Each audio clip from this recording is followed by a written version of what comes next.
Good afternoon students. मैं अभी sir करिज्मेटिव English से आप सबों के बीच फिर से क्लास लेकर आ गया हूं। तो चलिए, आज हम लोग का जो शीर्षक है वो बड़ा इम्पॉर्टेंट है। स्पोकन प्लस ग्रामर आज हम लोग बात करने वाले हैं। जो स्पोकन है बेटा वो आपको सबके लिए इम्पॉर्टेंट है, और जो ग्रामर है वो 12th वाले देखेंगे। तो दोनों को मर्ज करने के बाद हम एक वीडियो आज बना रहे हैं आप लोग के लिए, काफ़ी इम्पॉर्टेंट और काफ़ी लाभदायक होने वाला है। तो सबसे पहले जो मैंने कल आप लोगों को कुछ बताया था, उसमें सबसे पहले मैंने आपको कुछ टास्क दिया था।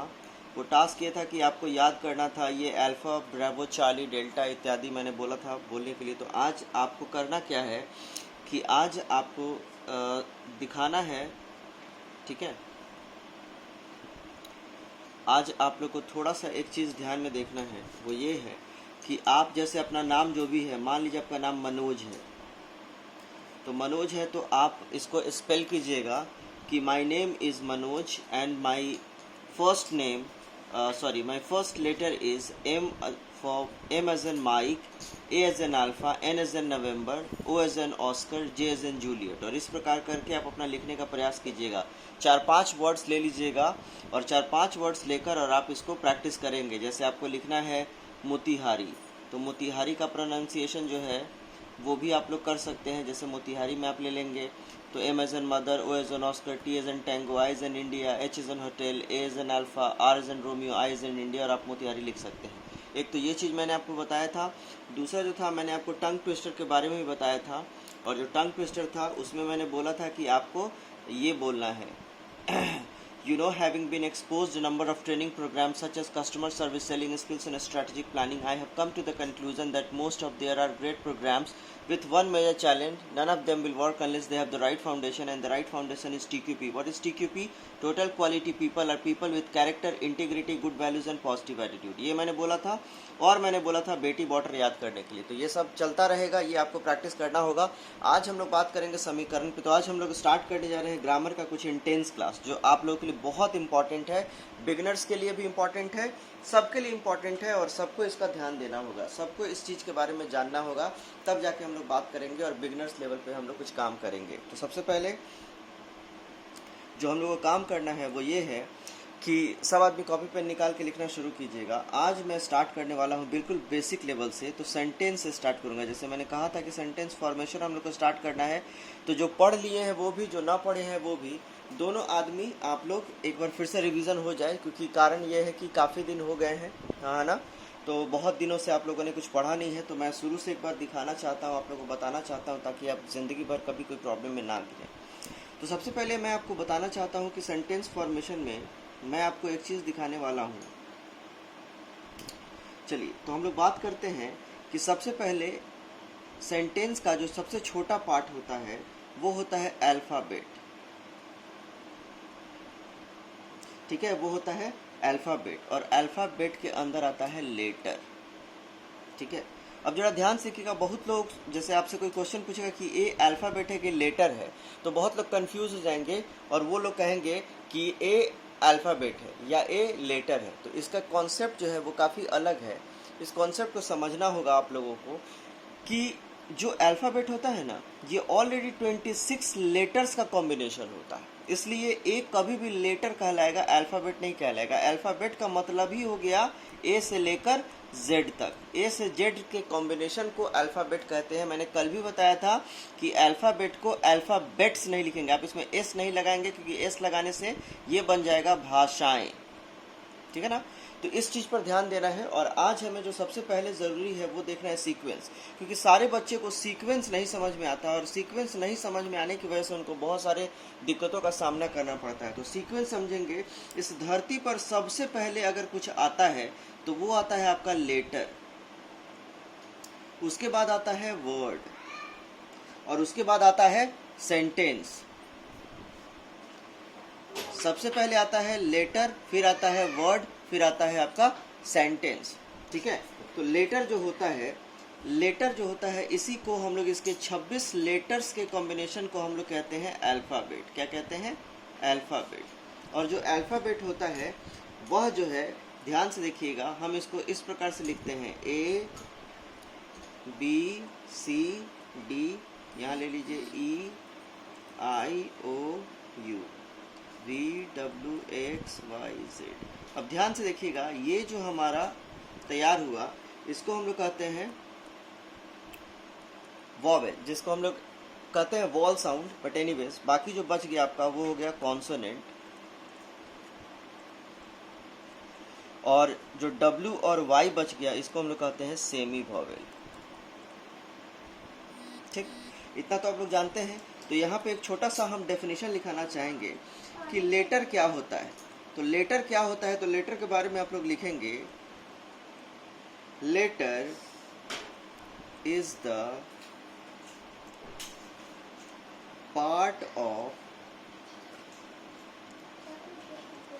alphabet which helps to make a new word। जैसे हमने लिया गो, तो गो से बन गया वर्ड, ये एक वर्ड हो गया। तो लेटर क्या होता है बाबू, तो लेटर जो होता है अल्फ़ाबेट का, ठीक है ना, एक ऐसा अल्फ़ाबेट का एक ऐसा लेटर, एक ऐसा अक्षर जो नए शब्द को बनाने में मदद करता है, जो नए शब्द को बनाने में मदद करता है। और इस प्रकार से हम उसको कहते हैं अल्फ़ाबेट से बन जाता है ये वर्ड्स। और वर्ड्स जो बन जाता है, इस वर्ड्स को हम लोग को समझना बहुत आसान है। वर्ड्स आप कभी भी बना सकते हैं, कोई प्रॉब्लम नहीं है, बस सीक्वेंस याद रखिएगा। जैसे हमने ले लिया COME, ठीक है। अब इसी के सीक्वेंस को जरा मिटा दीजिए, EMOC कर दीजिए, तो कुछ नहीं बनेगा, यानी सीक्वेंस में होना चाहिए। तो लेटर जब सीक्वेंस में आता है तो वर्ड का फॉर्मेशन ऑटोमेटिकली हो जाता है। वर्ड का फॉर्मेशन ऑटोमेटिकली हो जाता है।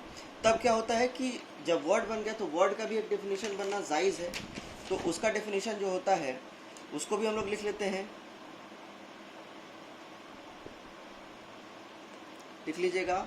जो वर्ड होता है इसका डेफिनेशन होता है अ well arranged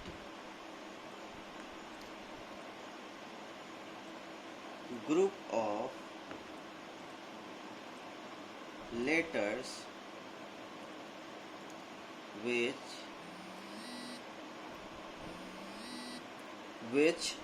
gives us some meaning। यानी ग्रुप ऑफ लेटर्स, लेटर्स का ऐसा समूह जो हमें कुछ उचित अर्थ दे। जैसे हम छोटा सा एक एग्जांपल लेते हैं, हमने ले लिया गुड, तो गुड का मतलब होता है ना अच्छा, तो ये एक वर्ड बन गया, ठीक है।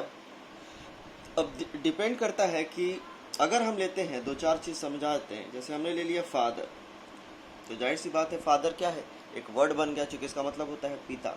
लेकिन अगर इसमें आप इन लगा दीजिए और लॉ लगा दीजिए तो क्या बन जाएगा, तो जरा देखिए, तो पिता में कानून, ऐसा तो बनेगा नहीं, पिता में कानून।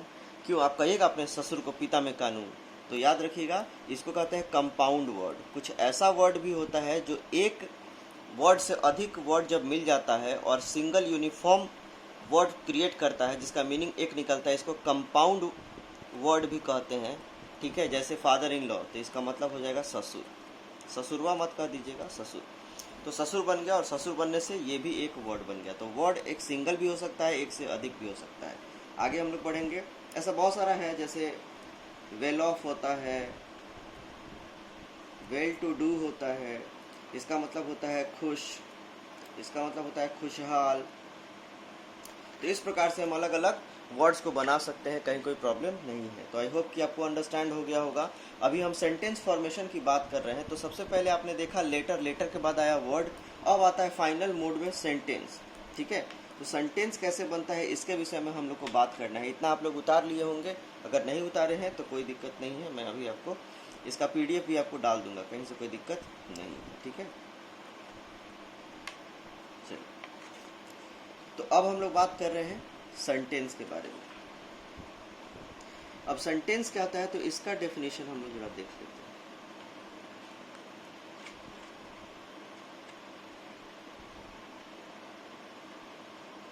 सेंटेंस के बारे में लिखेंगे a well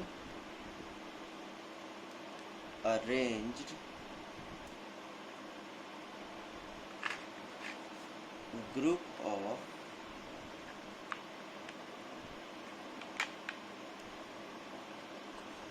letters oblique words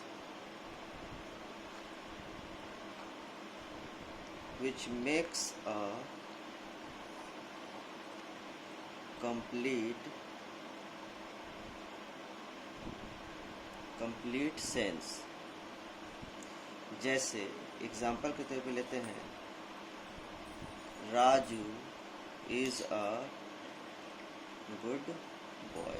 तो आप देख सकते हैं वर्ड्स, यहाँ पे भी वर्ड्स आ गया, यहाँ पे भी वर्ड आ गया, और ये सारा मिलके एक सेंटेंस बना दिया जिसका मतलब निकल रहा है कि राजू एक अच्छा लड़का है। तो ये सेंटेंस हो जाता है। तो सबसे पहले अब सेंटेंस के कंपोनेंट्स को देखना है। क्योंकि हम लोग बेसिक लेवल से पढ़ रहे हैं तो सेंटेंस के कंपोनेंट को देखना बहुत ज़रूरी है। तो सेंटेंस का जो कंपोनेंट होता है वो क्या होता है बाबू, जरा ध्यान से देखिएगा। सेंटेंस का कंपोनेंट यानी सेंटेंस को जब हम डिवाइड करते हैं तो अक्सर तौर पे जनरली फंक्शन पढ़ाया जाता है एस प्लस भी, और यहाँ पे कुछ टीचर लोग जो होते हैं वो लिखवा देते हैं यहाँ पे ऑब्जेक्ट, कुछ लोग लिखवा देते हैं कॉम्प्लीमेंट।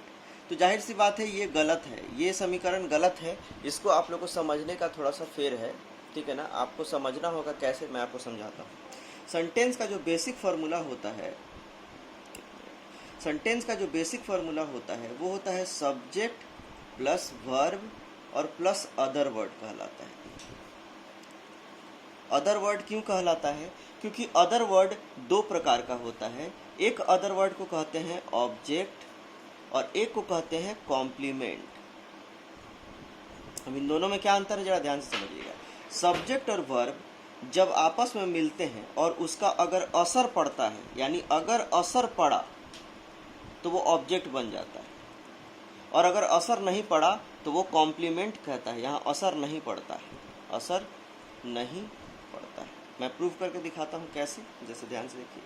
हम कहते हैं राम ईट्स अ मैंगो, यानी राम आम खाता है।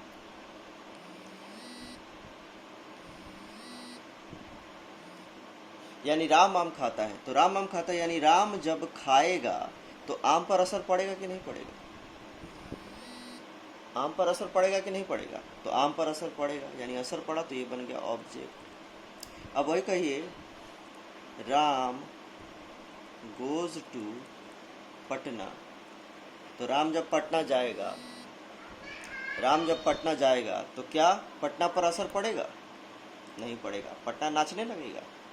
बताइए कि हमरे बलम आ गए हैं राम जी, वैसे भी रामायण चल रहा है ना, तो पटना नाचेगा नहीं, यानी इस पर असर नहीं पड़ रहा है, तो ये कहलाएगा कॉम्प्लीमेंट। और याद रखिएगा, दुनिया में जब कभी भी किसी भी वाक्य में अगर कॉम्प्लीमेंट पाया जाता है तो इसका पैसिव वॉइस नहीं बनता है।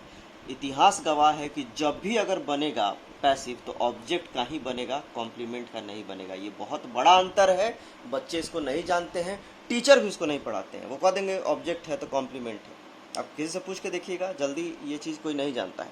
तो ऑब्जेक्ट और कॉम्प्लीमेंट में अंतर समझना बहुत, इसमें और भी डीप स्टडी हम कराते हैं, लेकिन वो अब क्लास में कराएंगे, अब ऑनलाइन तो पॉसिबल है नहीं। डीप स्टडी के लिए आप क्लासरूम ज्वाइन कर लेंगे जब बैच खुलेगा लॉकडाउन के बाद, तो आपको बहुत ज़्यादा डीप स्टडी लेके जाएंगे, कहीं कोई दिक्कत नहीं होगी। लेकिन यहाँ पे आपको समझना ये है, यानी सीक्वेंस क्या बना, तो सबसे पहले बना सब्जेक्ट, उसके बाद बना वर्ब, और तब बना अदर वर्ड। ठीक है, अदर वर्ड क्यों? क्योंकि अदर वर्ड में हम दो चीज़ ले लेंगे, एक ले लेंगे हम ऑब्जेक्ट और एक ले लेंगे हम कॉम्प्लीमेंट। ठीक है, तो अब इसमें आप अपना बना सकते हैं। अब जैसे छोटे छोटे वाक्य आप बनाना शुरू कर सकते हैं, लेकिन इससे पहले आज ये ग्रामर में इतना चीज़ हम बताएंगे, क्योंकि ज़्यादा लंबा वीडियो करने पर क्या होता है, नेट जो है, मेरे यहाँ तो वाईफाई है, कोई प्रॉब्लम नहीं है, बट बच्चे ऐसे हैं जिनके पास 1.5 GB की लिमिट होती है, तो उसमें भी वीडियो को मैं शॉर्ट बनाना चाहता हूँ ताकि उनको कम MB उनका खर्चा हो। उसको कंप्रेस कर रहा हूँ, थोड़ा क्वालिटी इशू आ जा रहा है, लेकिन आज थोड़ा कंप्रेस कम ही करूँगा। तो ये चीज़ तो समझ में आ गया होगा आप लोग को।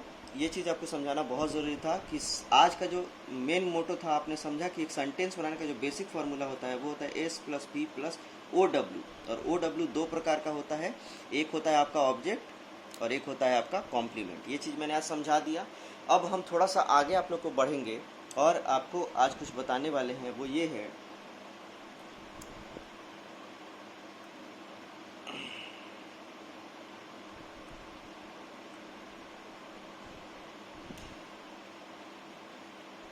आज आपको बताने वाले हैं, ग्रामर में थोड़ा सा मैंने सेंटेंस बताया है, लेकिन सेंटेंस के बाद आज स्पोकन में थोड़ा सा आपको हम कुछ चीज़ों को समझाने वाले हैं। वो ये है,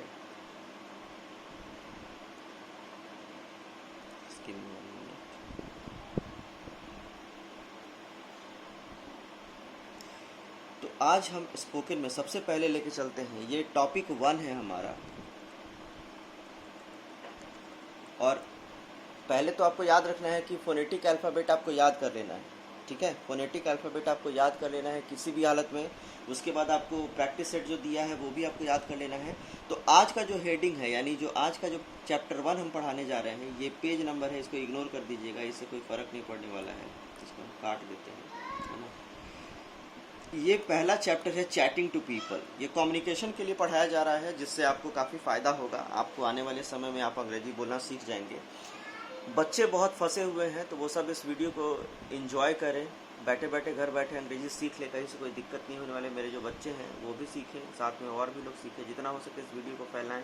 यूट्यूब पे भी लाइव आने की कोशिश कर रहा हूँ, थोड़ा सब्सक्राइबर कम है अभी, तो मैं आप लोगों से दरख्वास्त करूँगा कि वीडियो को सब्सक्राइब करें और यूट्यूब के चैनल को सब्सक्राइब करें। And I will make sure that you will be becoming a good speaker, that is my promise to all of you.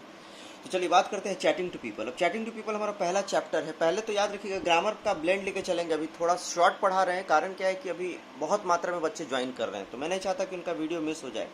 तो याद रखिएगा कि यहाँ पे सबसे पहले जो जरूरी है वो है subject plus verb plus other word. मैंने आपको सिखाया है अदर वर्ड 2 प्रकार का, कौन कौन, तो ऑब्जेक्ट और कॉम्प्लीमेंट। ऑब्जेक्ट वो जिस पर असर पड़े, कॉम्प्लीमेंट जिस पर असर नहीं पड़े। आगे और भी बताने वाला हूँ, लेकिन यहाँ पे आज हम लोग बात करने वाले हैं चैटिंग टू पीपल, यानी लोगों से चैट करना, बात करना। ये हमारा पहला कर्तव्य होता है। जब भी हम कभी किसी से मिलते हैं तो हम चैट करते हैं, बात करते हैं, ऑब्वियसली बात करते हैं। अब बात किस में करेंगे, तो बात हम हिंदी में करते हैं। तो अगर आपको अंग्रेजी में बात करें तो अंग्रेजी पढ़ना होगा, और जब हम बात करेंगे तो वो जाहिर सी बात है कि वो कोई ना कोई टेंस होगा, या प्रेजेंट होगा, या फ्यूचर होगा, या पास्ट होगा। आप या तो पास्ट के बारे में बात करेंगे, अपने प्रेजेंट के बारे में बात करेंगे, या फ्यूचर। तो अगला कॉन्सेप्ट है सेंटेंस से टेंस को बाइंड कर देना, ठीक है, ताकि आप टेंस में जितना मर्जी उतना उछल कूद करें और आप अंग्रेजी बोल सके। तो उससे पहले आपको स्लैंगियल लैंग्वेज सिखाना होगा, जिसमें आप स्लैंग सीखें। पहले आपको हैबिट डलवाना होगा कि आप अंग्रेजी बोलने का हैबिट डालें, और जैसे आप हैबिट डालेंगे, इधर ग्रामर ठीक करेंगे, दोनों को पकड़ के मिला देंगे, ज़बरदस्त हो जाइएगा। तो सबसे पहले हम जब किसी से मिलते हैं तो हम क्या कहते हैं, हेलो, ठीक है। अब ध्यान से देखिएगा, जब आप फ़ोन पे बात करते हैं तो आप उठाए कहते हैं हेलो। तो वो हेलो और ये हेलो, ये दोनों में कुछ अंतर ये है कि जब आप बिना देखे बोलते हैं तो आप बोलते हैं हेलो, ये टोन होना चाहिए, हेलो। और जब आप किसी से सामने मिलते हैं तो आपको बोलना है हाय देयर, हेलो।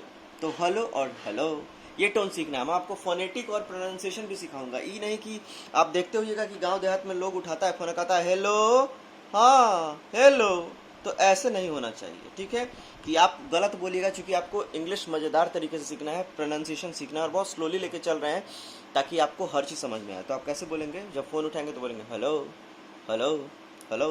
विदेश में बोलते हैं हलाई, अमेरिका में हलाई, ब्रिटेन में हालाई। तो इस तरीके से अब हमारे यहाँ पे हमको बोले हेलो, तो टोन याद रखिएगा। तो कहते हैं कि you will often want to be able to chat with people and get to know them better. The phrases in this unit will help you to talk to friends, family, people at work and people that you meet. आप जब किसी से मिलते हैं, दोस्तों से, परिवार वालों से, लोगों से, तो आप कैसे बात करेंगे। तो सबसे पहले आप हेलो जो है, यह एक ग्रीटिंग होता है, अभिवादन होता है। जब आप किसी से मिलेंगे तो आप थोड़ी कहें कारे चोट्टा का हाल है, नहीं, आप उसको ग्रीटिंग करेंगे, बोलेंगे hello, hello there, hi dear, how are you. तो इस प्रकार से आप सबसे पहला जो इस्तेमाल करेंगे वो होगा हेलो। तो आप उसको बोलेंगे hello as a general greeting, ठीक है। जैसे नाम आप लगा दें, हेलो के साथ आप यहाँ पे एक नाउन लगा दें, hello Jenny, hello Sumit, how are you. तो इस प्रकार से इस्तेमाल कर सकते हैं आप। हाय यानी हाय या हेलो, है ना, इन दोनों के साथ आप क्या करेंगे, आप इन दोनों के साथ कोई नाउन लगा दीजिए। जैसे hello aunty, hi aunty, hello aunty लगा के हाउ आर यू कुछ आप लगा सकते हैं। जैसे पूछ सकते हैं और आंटी कैसा चल रहा है, तो हाय आंटी व्हाट्सएप। तो आप मत करिएगा फेसबुक, थोड़ा मज़े से बात करेंगे। तो hi aunty, how are you, hello aunty, oh it's pleasure to see you, it's nice to see you, it's nice to talk to you. तो इस प्रकार से हम इस्तेमाल करेंगे। इस तरीके से पहले ग्रीटिंग करेंगे। जैसे किसी से मिलते हैं, बिल्कुल बेसिक लेवल से चल रहे हैं, किसी से मिलते हैं तो हम क्या बोलेंगे कि हाय, हाउ आर यू, तो इस प्रकार से बात करेंगे। सुबह गुड मॉर्निंग, दोपहर में गुड आफ्टरनून, शाम में गुड इवनिंग। रात में तो गुड नाइट नहीं करिएगा, क्योंकि गुड नाइट फेयरवेल होता है, जब हम किसी से विदाई लेते हैं तब हम गुड नाइट बोलते हैं। ठीक है, तो याद रखिएगा आप 3-4 चीज़ का इस्तेमाल कर सकते हैं, जैसे hi, hello, good morning, good afternoon, good evening. ठीक है, और इसके बाद नाम लगा सकते हैं, नाउन लगा सकते हैं। ठीक है, और इस प्रकार से आप बोल सकते हैं, जैसे good morning everyone, good morning students, good morning aunty, good evening aunty, good morning Lata, good afternoon Mister Suresh, good morning doctor, good afternoon doctor, good morning sir. तो इस प्रकार से बोल सकते हैं। ठीक है, तो याद रखिएगा आप जब एक चीज़ यहाँ पे समझा दिए हैं कि in English there is no greeting starting with good, that is for the whole day. Good का प्रयोग हम लोग पूरे दिन के लिए करते हैं। ठीक है, यहाँ पे गुड कोई ग्रीटिंग नहीं होता है, लेकिन हम देखिए आजकल के ज़माने में क्या है, हम लोग सीधे मॉर्निंग बोलते हैं। तो मॉर्निंग बोलते हैं चूँकि कुछ टाइम के लिए बोलते हैं, मॉर्निंग सर। तो ज़माना बदल रहा है धीरे धीरे। पहले होता था गुड मॉर्निंग, पूरे दिन के लिए हम बोलते थे, अब हो गया थोड़े समय के लिए। और याद रखिएगा लास्ट में हम गुड बाय का प्रयोग करते हैं जब आप किसी से विदाई लेते हैं। ठीक है, ये नहीं कि गुड मॉर्निंग या गुड बाय एक बार बोल देना है, नहीं। गुड मॉर्निंग जब बात कर ली चलते समय, गुड बाय, या आप बोल सकते हैं बाय बाय, और इसी में से बी कॉमन लीजिएगा तो आप बोलिएगा ब बाय।